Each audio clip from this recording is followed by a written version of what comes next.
Some people fall apart under pressure, others rise stronger, but why? Is it something they're born with, or is it something deeper, something built? Scene 2. Unlocking inner power. Imagine being able to unlock a kind of inner power, even in your darkest hours, and not because life got easier, but because you got stronger. That's not a fantasy. Scene 3. The science of resilience. That's what modern psychology is uncovering, the science behind resilience, the hidden strength inside your mind. And by the end of this video, you'll understand exactly how to build that strength, step by step, based on what the best studies and real-life stories reveal. So, if you're feeling lost, overwhelmed, or like you're just barely holding it together, stay with me. Because this isn't just a video, this could be your turning point. Scene 2. Acknowledging the struggle. Maybe you've been pretending you're okay when you're not, maybe no one really sees what you're going through, or how hard it is to wake up and face another day. The truth is, you're not weak, you're human, and life gets heavy. Scene 3. The source of strength. Whether it's heartbreak, failure, anxiety, or a loss you can't even put into words, you've carried pain, but the most important thing you need to hear right now is this. The strength to get through this doesn't come from pretending everything's fine. It comes from understanding how your mind works, and learning how to train it, like a muscle. Because resilience isn't something you either have or don't. It's something you build, and the science proves it. Scene 2. A new direction. Right now your story isn't over. It's just about to change direction. Scene 3. Psychological tools. What if I told you that there are psychological tools, proven by decades of research, that can help you bounce back faster, feel stronger, and regain control even when everything feels like it's falling apart? You don't have to rely on motivation alone. You don't have to wait for life to be easier. The science of resilience gives us a roadmap, and every single person watching this can use it. Scene 2. Moving forward with fear. You don't need to be fearless, you just need to understand how to move forward even when fear is present. Scene 3. The starting point. And it all starts with the way you think, the way you see your reality, and the way you treat yourself when you're in pain. The first core of resilience is something psychologists call cognitive reframing. It means learning to shift the way you interpret what happens to you.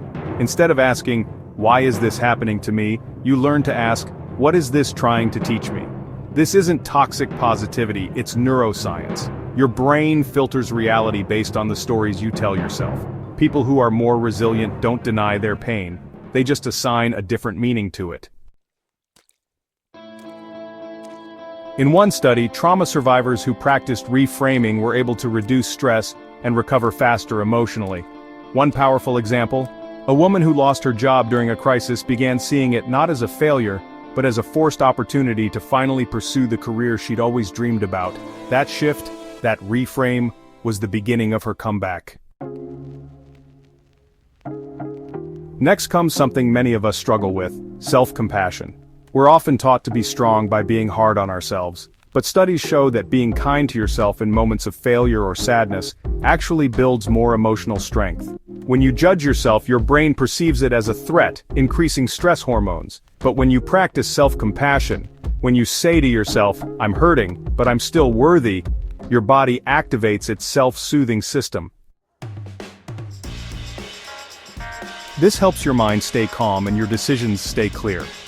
Add to that the power of mindfulness, being present with your pain instead of resisting it, and you get a double force of healing. People who practice both mindfulness and self-compassion show significantly higher levels of resilience and lower levels of anxiety and depression. The best part? You can start today just by noticing your inner critic and choosing to respond with kindness instead. But here's the truth that's hardest to accept when we're hurting. We're not meant to do this alone. Human beings are wired for connection. Psychology proves that support systems, friends, family, mentors, even a single person who listens, play a massive role in our ability to bounce back. Even more powerful is having a sense of purpose. When you feel like your pain can serve something bigger, whether it's helping others, creating something meaningful, or simply surviving to tell your story, that purpose acts like a psychological anchor. One man who lost everything in a fire said that what saved him wasn't therapy or money, it was volunteering at a shelter. Helping others gave him the strength to rebuild. Because when your pain gains purpose, your resilience multiplies. And here's the part you need to feel in your bones. You were built for this. Not because life is fair, not because you've always been strong, but because every single challenge you faced has shaped something inside you that can't be broken. Resilience isn't loud, it doesn't always look powerful. Sometimes it's just showing up when you want to disappear. Sometimes it's crying and still moving forward. It's real, it's quiet, but it's yours. You've survived moments you thought would destroy you. That means you already have proof of your own strength, even if you forgot it for a while. So let this be your reminder, you are not finished. You are not broken. You are becoming. So now you know, resilience isn't something you find, it's something you build. Backed by science, shaped by experience, and grown through the choices you make every single day. If this video gave you a spark of strength, don't keep it to yourself. Share it. Send it to someone who needs it. And if you're still here, still listening, it means one thing. You've already taken the first step. You've chosen to understand, to reflect, and to rise. And from here on out, you don't have to do it alone. Keep going. You've got this.